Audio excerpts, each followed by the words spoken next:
The sun beats down on a scorched, cracked landscape. Rohan and Samir trudge through the dust, the dry earth crumbling beneath their heavy boots. Their advanced high-tech survival suits are failing.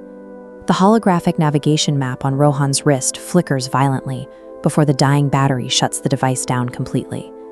Exhausted and out of water, they are hunting for a myth, a hidden village called Adrishyapur that doesn't appear on any known map.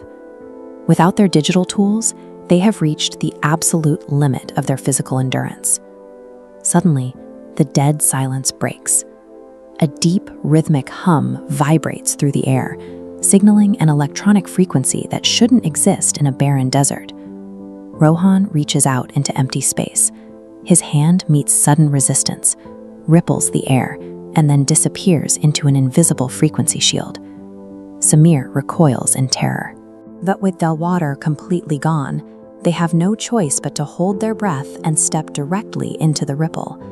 To survive the heat, they have to walk past the threshold of their failing gadgets and into an unknown anomaly. Inside the veil sits Adrishyapur. Massive structures of glass and marble hang suspended in the air, casting shadows over vibrant, oversized crops below. The citizens here possess technology centuries ahead of the outside world, cloaking their entire society behind an electromagnetic wall to live in total isolation. Rohan immediately asks for their automated machines to save his dying city, but Vikram, the council director, warns that tools are useless if the people using them have forgotten their roots. Rohan is looking for a mechanical savior. Vikram is guarding the knowledge of how to survive without one. That ideology is tested immediately. A massive solar storm strikes the atmosphere, and the village's central watchtower is the first thing to fail. This diagram illustrates how the electromagnetic wave from the solar flare sweeps across the city's digital grid, overloading every active node and severing power. As the network fails, anti-gravity systems collapse. The glass and marble homes drop violently from the sky, slamming into the soil. Panic erupts as the automated food dispensers freeze in place, and the high-tech water purification systems lock up permanently. A society built entirely on automation becomes paralyzed the second those digital systems blink out.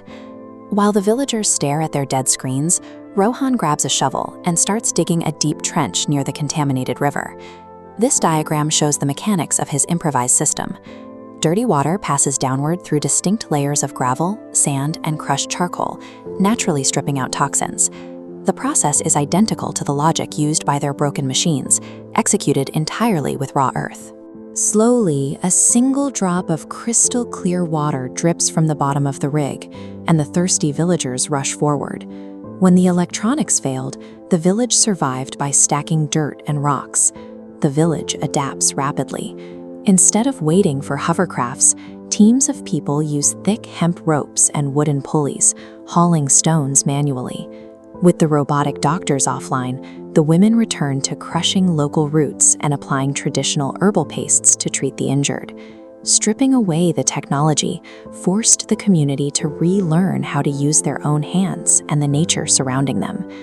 3 days later, the electronic hum returns. Digital lights flicker, and the watchtower boots back up as the solar storm dissipates. Vikram issues a new mandate. The machines will return, but the manual water filters and pulley systems will stay in place as a permanent backup. Before the men leave, Vikram presses a handful of drought-resistant seeds into Rohan's palm, a biological blueprint to rebuild his own city. Rohan and Samir step back through the energy veil. They are no longer worried about their dead maps. They have a manual strategy for survival.